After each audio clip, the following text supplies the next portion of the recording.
Hi అండి, అందరికీ నమస్తే. Welcome to our channel. It's me Naga. ఈరోజు కారకారంగా క్రిప్సీగా టేస్టీగా ఉండేటటువంటి చక్కటి చెక్కలతో మీ ముందుకు వచ్చానండి. ఈ చెక్కలు అయితే చాలా క్రిప్సీగా ఉన్నాయి, నోట్లో వేసుకోగానే కరిగిపోతున్నాయండి. చాలా అంటే చాలా బాగున్నాయి. చాలా మంది ఏంటంటే చక్రాలు అయితే సింపుల్ గా ఒత్తేయచ్చు, తొందరగా అయిపోతాయి. ఇవైతే ఒక్కొక్కటి ఒత్తాలి, బండు పని, ఇద్దరు కావాలి, ఇవి మన వల్ల కాదని చెప్పేసి చాలా మంది చెయ్యరు. ఇంకొంతమంది అయితే చెక్కలు కటకట్లాడుతూ ఉంటాయి, గట్టిగా ఉంటాయి అన్నమాట. బరబరలాడుతూ బోల్ వచ్చి ఉంటేనే క్రిప్సీగా తినబుద్ధి అవుతాయి చెక్కలు, లేకపోతే పళ్ళే తీపులు పడతాయండి. అలా కాకుండా నేను చెప్పిన టిప్స్తో ట్రై చేయండి. చెక్కలు చాలా అంటే చాలా క్రిప్సీగా వస్తాయి. ఇవన్నీ కూడా సింపుల్గా ఒక్కళ్ళే చేసేసుకోవచ్చండి. చాలా ఈజీగా 10 minutesలో చెక్కలన్నీ కూడా చేసేసుకోవచ్చు. నేను ఒక్కదాన్నే చేశానండి. చాలా అంటే చాలా బాగున్నాయి క్రిప్సీగా. మీరు కూడా తప్పకుండా ట్రై చేయండి. ఎంత క్రిప్సీగా ఉన్నాయో నేను కూడా ఒకసారి ఒక చెక్క నలిపి చూపిస్తాను.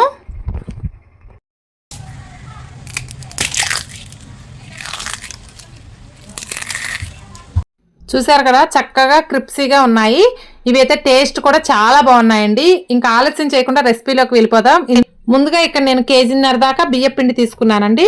ఇది చక్కగా జల్లిచ్చి మెత్తగా ఉన్నటువంటి బియ్య పిండి తీసుకోండి. అందులోకి కొంచెం జీలకర్ర నలిపి వేయండి.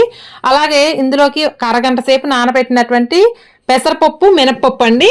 వీటిని ఒకవేళ మీకు నానే టైం లేకపోతే అలా ఒక్క ఉడుకు రానిచ్చినా సరిపోతుందండి, బాగుంటాయి అన్నమాట.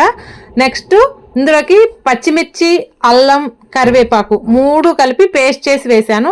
కొత్తిమీర కూడా లైట్గా క్రష్ చేసి వేసాను అనమాట. టేస్ట్ బాగుంటుంది ఈ పచ్చిమిరకాయ అల్లం పేస్ట్ అయితే. ఎండుకారం అంత టేస్ట్ ఉండదండి.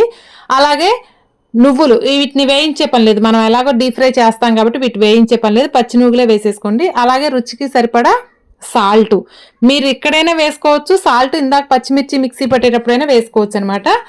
నెక్స్ట్ వచ్చేసి కరివేపాకును కూడా సన్నగా ఇలా కట్ చేసి వేసేసుకోండి. నెక్స్ట్ ఇక్కడ అసలైన మెయిన్ ఇంగ్రీడియంట్ ఏంటంటే నెయ్యిని నేను వేయించుకొని ఆ వేడి నెయ్యిని ఇందులో పోసుకున్నాను. మీరు ఇక్కడ నెయ్యి ప్లేస్లో డాల్డా పోసుకోవచ్చు. డాల్డా అయితే ఇంకా క్రిప్సీగా వస్తుంది. నేను హెల్త్ కాన్షియస్ ప్రకారం నేను హెల్త్ కొంచెం పాటిస్తా కాబట్టి నేను అయితే నెయ్యి వేయించుకొని పోసుకున్నాను. మీరు ఇదే ప్లేస్లో డాల్డా కూడా వేయించుకొని పోసుకోవచ్చు. నూనె ఏంటంటే తింటుంటే ఎగిటి స్మెల్ వస్తుంది నూనె వేయించి పోస్తే, కాబట్టి డాల్డా కానీ నెయ్యిని కానీ వేయించుకొని పోసుకోండి. తర్వాత వీటన్నిటిని కూడా ఒక్కసారి గంటతో అలా కలిపేసి నెక్స్ట్ చేతితోటి మెదిపినట్టుగా కలుపుకోండి. ఇలా కలుపుకున్నప్పుడు మనకి ఇలా చేతిలోకి తీసుకుంటే ఉండలాగా కావాలన్నమాట. అప్పుడు పిండి చక్కగా మనం ఎలా చెప్తే అలా వింటుంది, చాలా బాగా చక్కగా వస్తాయన్నమాట చేతికి అతుక్కోకుండా. చూసారు కదా, వీటన్నిటిని కదా ఇలా నలుపుకుంటూ కడితే ఇందులోకి ఉప్పు, కారం, అల్లం పేస్ట్ ఇవన్నీ కూడా చక్కగా పిండికి పడతాయి అన్నమాట. ఇలా ఉండ చేస్తే ఉండయ్యేటట్లుగా కలుపుకోండి. ఇప్పుడు ఇందులోకి గోరువెచ్చ నీళ్ళు పెట్టి ఈ పిండిని మొత్తం కలుపుకోండి. ఇలా గోరువెచ్చ నీళ్ళు పెట్టి మళ్ళీ ఒకసారి స్పూన్ పెట్టి కలిపితే కొంచెం హీట్ తగ్గుతుందనమాట. తర్వాత మళ్ళీ చేయి పెట్టుకొని కలుపుకోండి, ఎందుకంటే కాలుతుందని చెప్పేసి నేను గంట పెట్టి కలుపుతున్నాను. ఇలా కొంచెం వాటర్ పోసుకుంటూ ఇలా గట్టిగా కలుపుకోండి పిండిని. చూసారు కదా, ఇలా కలుపుకున్న తర్వాత ఇంకా చేతికి కానీ గిన్నెకి కానీ అంటుకోదండి. మనం ఇందులోకి నెయ్యి వేసి కలిపాం కాబట్టి టేస్ట్ బాగుంటుంది.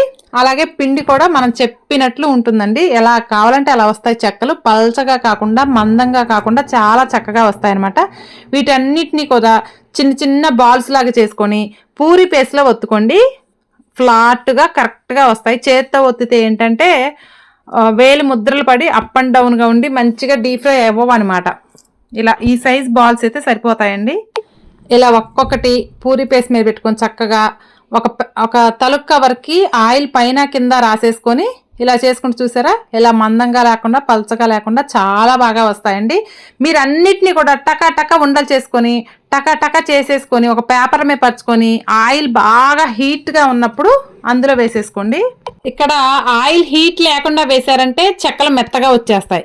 ఆయిల్ ఎప్పుడైనా స్టవ్ హైలో ఉంచుకొని వేసుకోండి. తర్వాత కొంచెం తేలిన తర్వాత స్టవ్ సిమ్లో పెట్టుకొని వేయించుకోండి. ఇక్కడ మీరు పూర్తిగా రెడ్గా అయిన దాకా ఆయిల్లో ఉంచకండి. 3% డీప్ ఫ్రై అయిన తర్వాత తీసేసుకోండి. తర్వాత రెడ్గా వస్తాయి. మీరు ఆయిల్లోనే రెడ్గా అయ్యేదాకా ఉంచుకుంటే తర్వాత మాడిపోయినట్లు వస్తాయి. సో ఇలా 3% రెడ్గా అయ్యాక తీసేసుకోండి. గోల్డెన్ బ్రౌన్ కలర్లో రాగానే తీసేసుకోండి. అప్పుడే చెక్కలు తీసిన తర్వాత కూడా అంటే 1% కుక్ అవుతాయి అన్నమాట.